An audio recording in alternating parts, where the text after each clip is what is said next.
आज सुनिए हिंदी की प्रतिष्ठित, प्रसिद्ध एवं वरिष्ठ लेखिका सुमति लाल सक्सेना की लिखी हुई कहानी ऋणबद्ध। लखनऊ विश्वविद्यालय से संबद्ध महाविद्यालय में दर्शन शास्त्र की प्रोफेसर रहीं डॉक्टर सुमति सक्सेना लाल एक समय में हिंदी की बहुत ही चर्चित कथाकार रही हैं। रिटायर होने के पश्चात वो पुनः लेखन में सक्रिय हो गई हैं। प्रस्तुत है उनकी लिखी हुई कहानी ऋणबद्ध, मेरी जुबानी।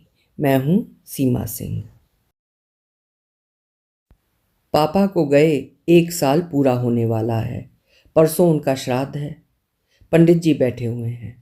परसों की पूजा के सामान की और सारे कर्मकांडों की लिस्ट लिखा रहे हैं। छवि बड़े भक्ति भाव से हर चीज़ नोट करती जा रही है।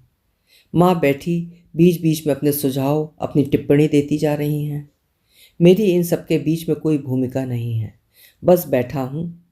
इतने आयोजन के साथ 10वां 13वीं श्राद्ध करना, इस संदर्भ में लोगों का आना जाना, बाहर से कुक की व्यवस्था, बर्तन क्रॉकरी का जुटाया जाना, लेना देना, खर्चा जैसे फंक्शन हो, मुझे हमेशा अजीब लगता है। एक अजीब सा खालीपन लगता है। एक बार छवि से इस बारे में बात की थी तो आश्चर्य से उसने अपनी बड़ी बड़ी आंखें फैलाकर और बड़ी कर ली थी।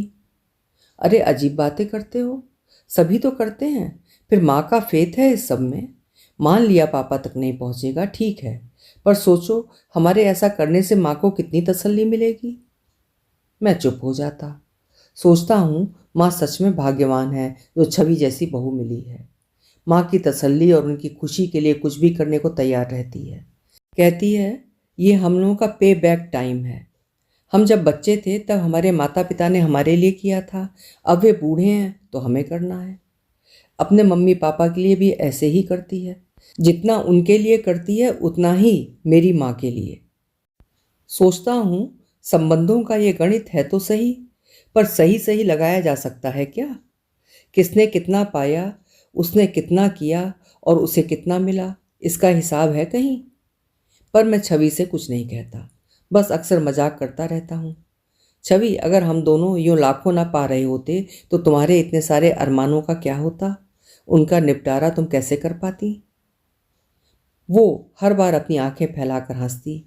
पर हम लोग पा रहे हैं ना, बस। पंडित जी जाने के लिए अपने कागज पत्तर समेट रहे हैं। मुझे पता है उनके जाने के बाद छवि माँ के साथ बैठकर पूजा के दिन क्या खाना बनेगा उसकी लिस्ट बनाएगी। क्या लेना देना है ये माँ से पूछकर तय करेगी। छवि ने 2 दिन की छुट्टी ले रखी है, एक दिन पूजा के लिए और एक दिन तैयारी के लिए। वैसे तो वो 3-4 दिन से व्यस्त है इस काम में। शहर में रहने वाले रिश्तेदार भी शामिल होंगे, मामा मौसी बुआ, उन सबके बेटे बहुएं सब। आज बड़े साल बाद अचानक दादी का ख्याल आया था। माँ, हम लोग दादी का श्राद्ध नहीं करते। क्षण भर के लिए माँ के माथे पर सलवटें पड़ी थीं, फिर वे संभल गई थीं। अब बेटा, जब उनके बेटे ही नहीं रहे तो उनका कैसा श्राद्ध? जब तक तुम्हारे पापा रहे तब तक हम पंडित को दान कर देते थे। मन आया था पूछूं, और नीलू, पर चुप रहा था। वैसे भी जब इन चीज़ों में मेरा विश्वास ही नहीं है तो उनके मुद्दे क्या बनाना। पापा उन दिनों बहुत खुश दिखने लगे थे, बेहद तसल्ली में, जैसे जीवन का हर सुख नियंत्रण में आ गया हो। कोई भी आता तो बातों के बीच एक बार तो जरूर कहते कि मुझे ज्योतिषियों ने कह दिया था कि होलिका दहन के बाद आपकी सारी मुसीबतें भस्म हो जाएंगी, फिर पूरी ज़िंदगी बहुत अच्छी कटेगी आपकी। असल में पापा की ज़्यादा बोलने की आदत थी, सो वो सोचते बाद में थे और बोलते पहले थे। पापा के हंसते चेहरे पर मेरी निगाहें टिक जाती। हर बार मुझे अजीब लगता, हर बार उनकी तसल्ली बेहद कुटिल लगती, हर बार एक गुस्सा मन के भीतर धधकने लगता। क्या हो गया ऐसा पिछले 2 महीनों में जिसके लिए पापा इतने खुश हैं? क्या हो गया ऐसा जिसने पापा को मुसीबतों से मुक्त कर दिया? हुआ ही तो था, घर में 2-2 मौतें, दादी की और नीलू की। सच ही तो है, दोनों पापा की बहुत बड़ी जिम्मेदारियां थीं, बहुत बड़ी मुसीबत भी। असल में पापा मुसीबत और जिम्मेवारी इन दोनों के बीच का अंतर नहीं जानते थे। नहीं, वे बेचारियां पापा की जिम्मेवारियां नहीं थीं, वो तो पापा ने उनके प्रति कभी समझी ही नहीं। समझते तो उनकी मौत पर इस तरह चहकते नहीं, समझते तो उन दोनों की इस तरह अवहेलना नहीं करते। पापा थक गए थे दोनों से, मगर क्यों? पापा ने उन दोनों के लिए किया ही क्या जो थक गए? असल में उन दोनों का होना पापा को कोई खुशी नहीं देता था, इसलिए पापा ऊब गए थे। पर फिर भी क्या ऐसे कोई अपनों के जाने से यूं खुश हो सकता है?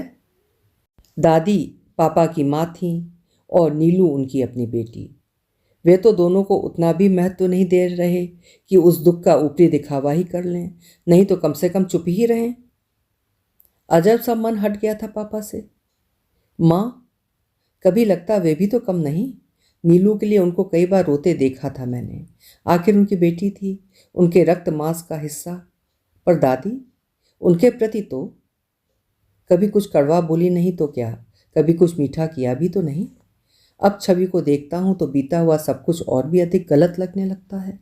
सोचता हूँ इतने निश्चल भाव से उसे अपनी सेवा करते देखकर माँ को कुछ कचोटता नहीं होगा क्या?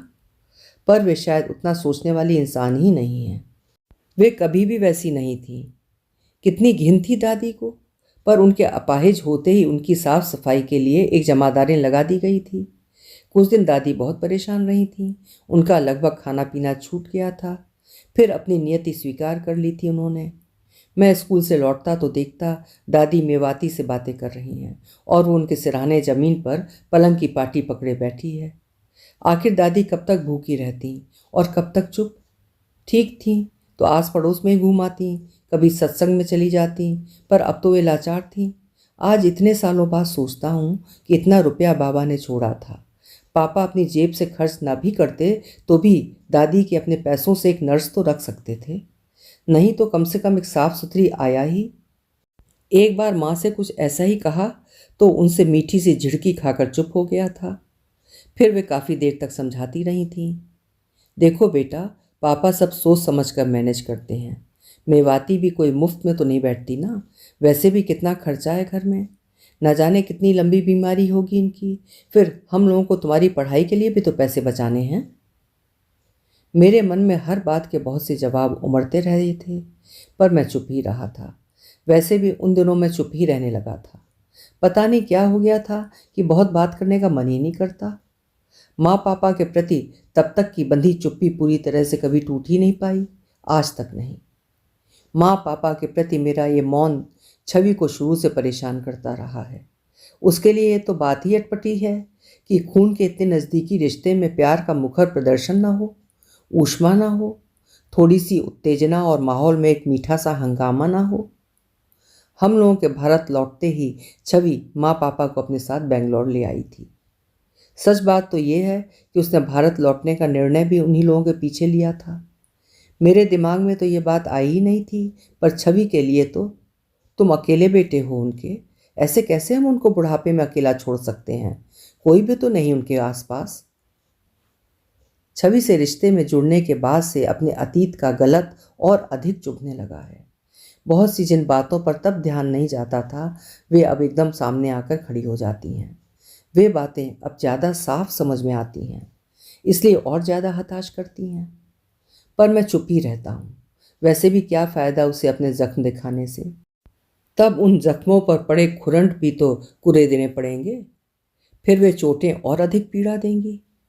वैसे भी छवि से कैसे कह सकता हूँ कुछ भी? वो केवल मेरा दुख ही नहीं, मेरे परिवार की शर्म है।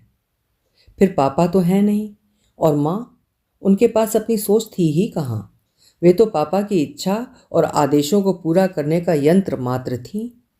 उनकी आंखों में वे आंसू भी अपने रक्त मांस से बनी बेटी के लिए होते थे। पापा के लिए आक्रोश शायद नहीं होता था उसमें। कम से कम मुझे कभी वैसा नहीं लगा। तभी तो पापा को इतने पूरे मन से प्यार कर पाती थी और इतने पूरे मन से याद कर पाती हैं।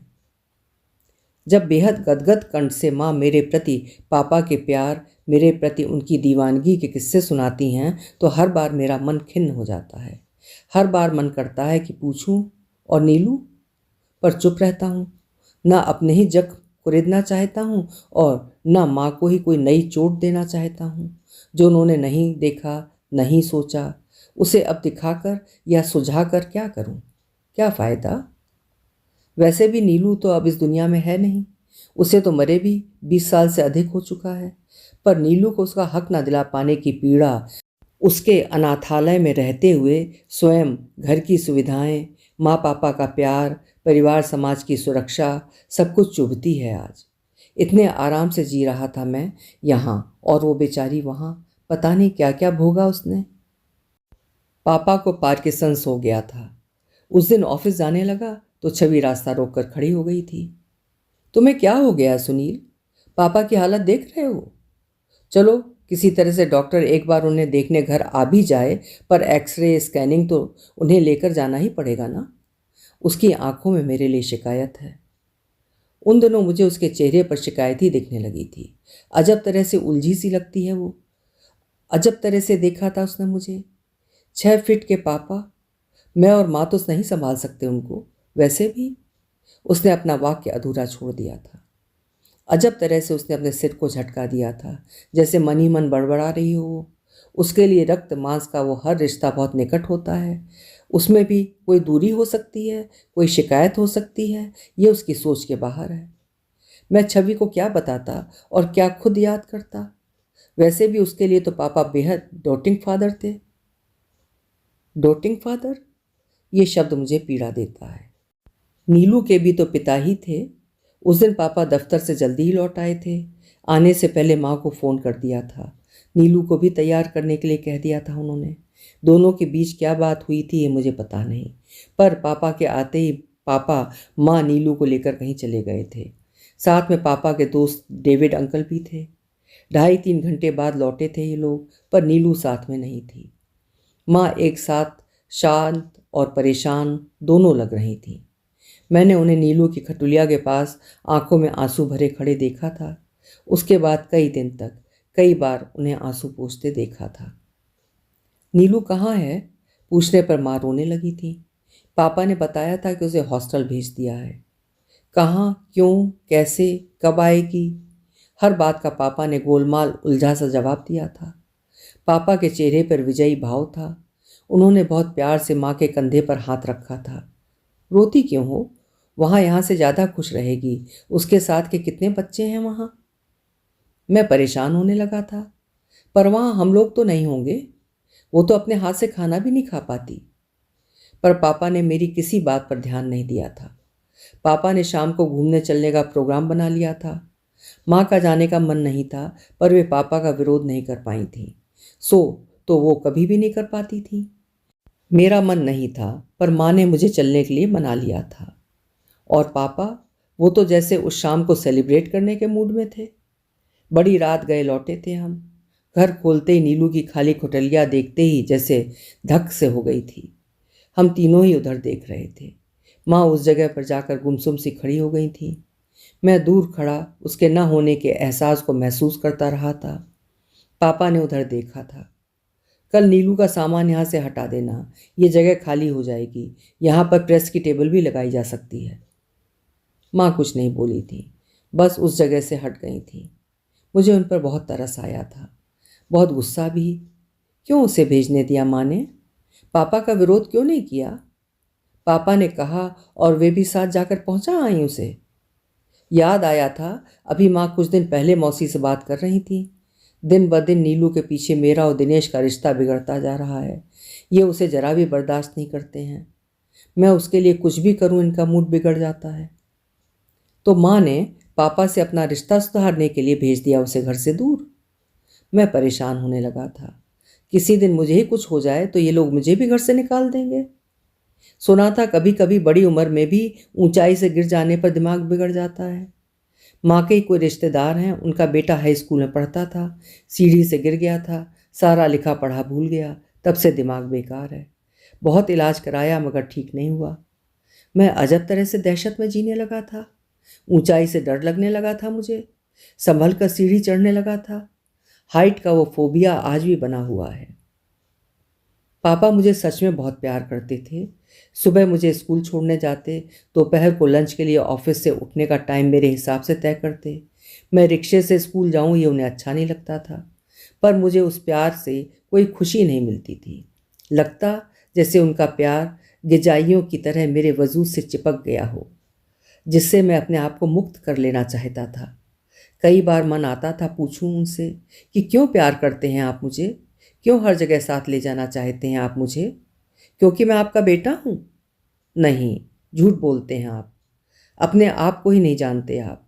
नीलू भी तो आपकी बेटी ही है। आप इसलिए प्यार करते हैं मुझे कि मैं सुंदर हूँ, स्वस्थ हूँ, पढ़ने में तेज हूँ। मेरे होने पर आप गर्व कर सकते हैं। नीलू के जाने के बाद माँ उदास सी रहने लगी थी। जब तब उनकी आंखों में आंसू तैरने लगते। पापा उन्हें जब तब समझाते, वहाँ उसका यहाँ से ज़्यादा मन लगेगा, उसके जैसे कितने बच्चे हैं वहाँ। मैं सोचता वो बोल नहीं सकती, किसी से दोस्ती नहीं कर सकती, फिर उसका मन कैसे लग जाएगा। फिर यहाँ रहते पापा ने कभी उसके मन लगने की चिंता नहीं की। आज अचानक कैसे ख्याल आ गया इस बात का। 2 साल पहले पापा का इंदौर ट्रांसफ़र हुआ था। घर मिलने में समय लगा था, सो हम लोग गेस्ट हाउस में ही रह रहे थे। एक बहुत बड़ा सा कमरा, अटैच्ड बाथरूम और किचन के साथ। सामने की तरफ एक खुला हुआ बरामदा और पीछे की तरफ बरामदे की तरह ही एक छोटी सी जगह, बंद करने की व्यवस्था के साथ। कई महीने हम लोगों को वहीं रहना पड़ा था। सो वही कमरा हम लोगों का बेडरूम, ड्राइंग रूम सब कुछ था। कोई भी आता उसे उसी कमरे में बैठाना पड़ता। नए नए पहुँचे थे हम लोग, सो पापा से मिलने आने वालों की काफ़ी बड़ी संख्या थी वहाँ। कुछ अपने काम के सिलसिले में आते, कुछ कर्टसी कॉल देने। उस दिन पापा के कोई अफसर अपनी पत्नी सहित आए थे। नीलू शायद भूखी थी इसलिए रो रही थी। रोते हुए उसने अपनी गर्दन टेढ़ी करके बाईं तरफ डाल ली थी। रोते हुए उसके मुंह से एक तरफ को लार गिरने लग गई थी। पापा के चेहरे पर खिजलाहट व खिसियाहट दोनों थी। उन्होंने घूर कर माँ की तरफ देखा था, मगर वे बातों में मगन थीं और उन्होंने पापा की तरफ ध्यान नहीं दिया था। वे नीलू का मुंह पोंछकर उसकी पीठ प्यार से थपथपाने लगी थीं। वे किचन से उसका खाना उठा लाई थीं और एक बड़े से कटोरे में रोटी के टुकड़े डाले थे और फिर उसी के ऊपर दाल और सब्जी डालकर सब एक साथ मींजने लगी थीं। मिसेस वर्मा ने अजब तरह से कटोरी की तरफ देखा था, जैसे उन्हें कुछ समझ ना आ रहा हो। नीलू खाना देखकर शांत हो गई थी। माँ उसे चावल की तरह हाथ से ही रोटी खिलाने लगी थी। पापा उन्हें घूर कर देखते रहे थे, पर उन्होंने ध्यान ही नहीं दिया था। उन लोगों के जाने के बाद पापा काफ़ी देर तक चिल्लाते रहे थे, क्या जरूरी है कि कोई भी आए तो इस शो पीस की नुमाइश की जाए? माँ की आंखें झलझलाने लगी थी। इस एक कमरे में उसे कहाँ छिपा दूँ? माँ ने जैसे सफाई दी थी। मुझे उन पर गुस्सा आया था। सफाई क्यों दे रही हैं? ये क्यों नहीं कह सकती कि वो जैसी भी है, जो भी है, हमारी बेटी है? अगर सुनील बाहर आ सकता है तो वो क्यों नहीं? क्यों, पीछे का बरामदा नहीं है क्या? वो भी तो कमरे की तरह बंद है, कोई उठा नहीं ले जाएगा तुम्हारी लड़की को? उन्होंने बड़ी हिकारत से नीलू की तरफ देखा था। वैसे भी इस मुसीबत को कौन ले जाएगा? माँ ने फिर सफाई दी थी। पीछे के बरामदे में तो कितनी धूप आती है। पापा ने फिर आंखें तरेर ली थी। तो क्या हुआ? दिमाग है उसके पास जो धूप छांव सर्दी गर्मी का फर्क समझे? मैं सन्न रह गया था। इससे ज़्यादा ख्याल तो पापा टॉमी का रखते हैं। पापा तो आए दिन नीलू को लेकर माँ पर झल्लाते रहते, पर वे उस झुंझलाहट की सफाई सी देकर पापा को मना लेती या अंततः पापा की बात मानकर उनकी इच्छानुसार निर्णय ले लेती। नीलू के अधिकार को लेकर मैंने कभी उन्हें सीधे तन कर खड़े होते नहीं देखा। उसके लिए पापा से कभी उलझते नहीं देखा। वो तो ऐसा लगता जैसे नीलू उनका अपराध हो। इस घर में नीलू के अधिकार थे, ऐसा शायद माँ खुद भी नहीं समझती थी। बेचारी बेजुबान बेदिमाग नीलू। पर वो बेजुबान व बेदिमाग भले ही रही हो, पर सुख और दुख को महसूस करने के लिए दिल तो था ही ना उसके पास। प्यार और अपमान का भेद करने लायक दिमाग भी था शायद। कितनी बार मैंने उसे गले से गोंगो करके आवाज़ निकालते सुना था, जैसे रोना सीना फाड़ कर बाहर निकल रहा हो। तब हाथ पैर सहित उसका पूरा शरीर बुरी तरह हिलने लगता, जैसे दिल दिमाग शरीर सब विद्रोह कर रहे हों। पर उसको लेकर पापा बहरे अंधे सब कुछ थे, बेदिमाग और बेदिल के भी। और माँ, उनका सारा सही और गलत पापा से शुरू होकर पापा पर ही रुक जाता। किंतु वो माँ थी, इसलिए बेटी का गम जब तब मना लेती, नाते रिश्तेदारों से उस दुख पर बात कर लेती, जब तब रो भी लेती। पर अपने आप को लेकर नीलू खुद भी पीड़ित है, इतना देख पाने की सूक्ष्म दृष्टि किसी के पास नहीं थी। किंतु नीलू दुखी थी, बहुत ज़्यादा दुखी थी। ये बात आज इतने सालों बाद पीछे पलट कर देखने पर अच्छी तरह समझ पाता हूँ। खैर, मैं तो बच्चा था, पर माँ पापा भी नहीं समझ पाए उसका दुख। पापा को तो उससे जैसे कोई मतलब ही नहीं था, और माँ, उनके लिए भी जैसे वो उनका अकेला दर्द था। उन दोनों ही के लिए जैसे नीलू का कोई इंसानी वजूद था ही नहीं। उस दिन बुआ आई थी। वो केवल एक चॉकलेट लाई थी मेरे लिए, और आते ही वो उन्होंने मुझे पकड़ा दी थी। नीलू बुआ की तरफ, फिर मेरे हाथ की चॉकलेट की तरफ लटकी गर्दन के साथ तिरछी निगाह से देखती रही थी, और फिर बड़ी ज़ोर से रोई थी। हम सब फौरन समझ गए थे कि बुआ ने उसे चॉकलेट नहीं दी, इस बात को लेकर वो नाराज है। बुआ एकदम खिसिया गई थी। अरे, इसका तो ध्यान ही नहीं रहा, उनके मुंह से अचानक निकला था, और ऐसा कहते ही वो और अधिक खिसिया गई थी। उन्होंने मेरे हाथ से चॉकलेट ले ली थी। सुनी बेटा, मैं अभी तुझे दूसरी मंगा दूंगी। वो चॉकलेट खोलकर उन्होंने नीलू की तरफ बढ़ाई थी। नीलू ने मुंह फेर लिया था, और वो उसी आहत भाव से रोती रही थी। बुआ के बहुत मनुहार करने पर भी उसने चॉकलेट की तरफ मुंह नहीं किया था। उस पूरे दिन बुआ बहुत खिसियाई सी, बहुत दुखी रही थी। और पापा कहते हैं, उसे क्या अकल, दिमाग भी है उसके पास? कितना गलत सोचते थे पापा। इंदौर हम लोगों के लिए नई जगह थी, आसपास काफ़ी घूमने लायक। आए दिन हमारे घूमने के कार्यक्रम बनने लगे थे। नीलू को बंद कमरे में छोड़ दिया जाता। छोड़ा तो उसे लखनऊ में भी जाता था, पर वहाँ दादी उसके पास होती थी। पर यहाँ तो वो अकेली थी। उस बेचारी का सवेरा भी उसी कमरे में होता, और उसकी रात भी वहीं होती। मुझे भी घूमने जाना अच्छा लगता था, पर धीरे धीरे मैंने उन लोगों के साथ जाना छोड़ दिया था।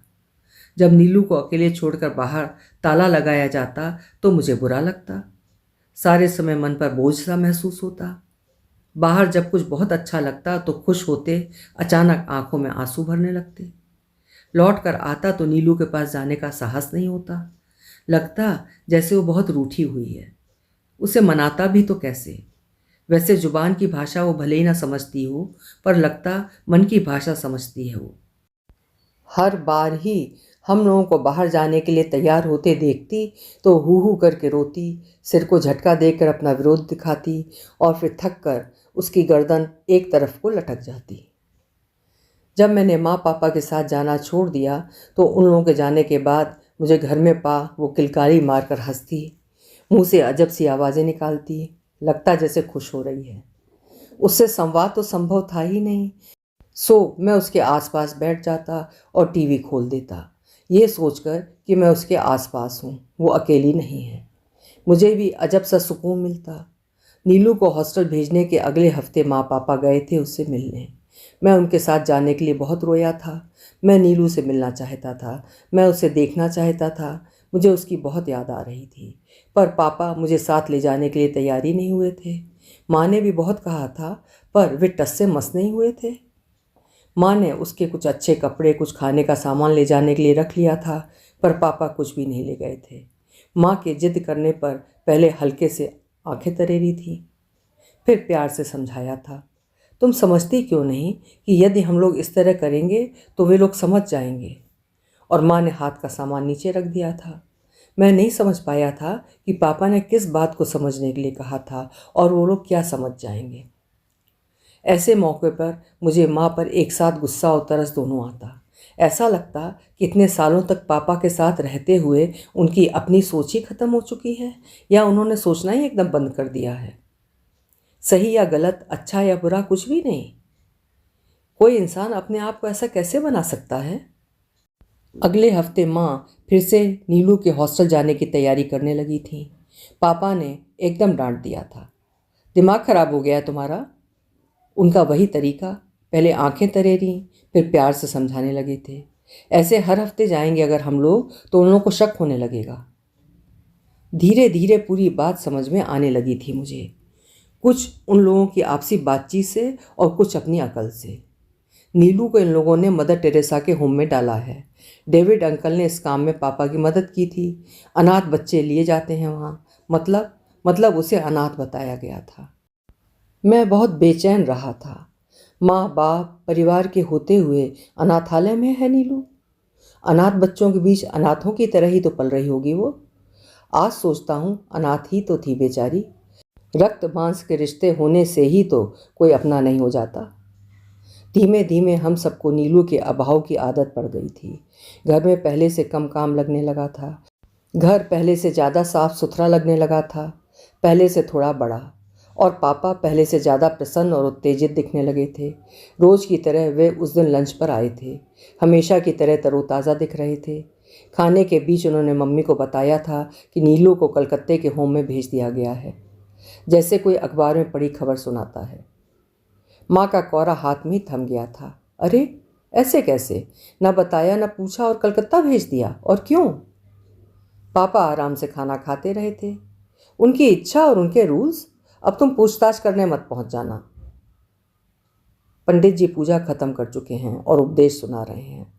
मातृ पितृ देवः, माता पिता देवता होते हैं, उनकी सेवा करनी चाहिए। वे विस्तार से बता रहे हैं कि पुत्र के क्या क्या कर्तव्य होते हैं। संतान के ऊपर ऋण होता है माता पिता का, जिससे वो कई जन्मों तक उऋण नहीं हो सकता। छवि बहुत भक्ति भाव से उनकी बातें सुन रही है। मैं निर्विकार बैठा हूँ। कितनी लंबी सूची है संतान के दायित्वों की। मैं सोचता हूँ बस वही तो ऋणबद्ध है। किसी शास्त्र किसी धर्म ग्रंथ में माता पिता के कोई दायित्व नहीं, कर्तव्य केवल संतान के हैं। मन करता है उठ जाऊं पूजा पर बैठा रहता हूँ। पंडित जी को दान में दिया जाने वाला सामान छवि ने मेरी खुली हथेली के ऊपर रख दिया था। पंडित जी के कपड़े, घड़ी, पेन, एक लिफाफे में रुपए। पंडित जी ने कहा था अपने पिता को याद करो, संकल्प लो और उनकी आत्मा की शांति के लिए ईश्वर से प्रार्थना करो। मैंने अपनी आंखें मूंद ली थीं। बंद आंखों के आगे नीलू आकर खड़ी हो गई थी। लगा था मन के भीतर प्यार और याद का कोई सूख गया सैलाब फट पड़ा हो। मेरी बंद पलकों में आंसू भरने लगे थे। पंडित जी मंत्रोच्चारण कर रहे हैं। मैं मन ही मन बुदबुदाया था, मेरी बहन मुझे माफ़ कर दे, तेरे लिए कुछ मैंने भी तो नहीं किया। भगवान तेरी आत्मा को शांति दे दे नीलू। अपनी पीठ पर छवि का प्यार भरा स्पर्श महसूस करता हूँ। वो मेरी पीठ सहला रही है। शायद मेरी आंखों से आंसू बह रहे हैं। अभी आप सुन रहे थे सुमति सक्सेना लाल जी की लिखी हुई एक मार्मिक कहानी ऋणबद्ध। कहानी ने आपके मर्म को भी जरूर छुआ होगा। अगर आपको कहानी पसंद आई है तो कहानी को लाइक जरूर करिएगा। कल फिर मिलेंगे।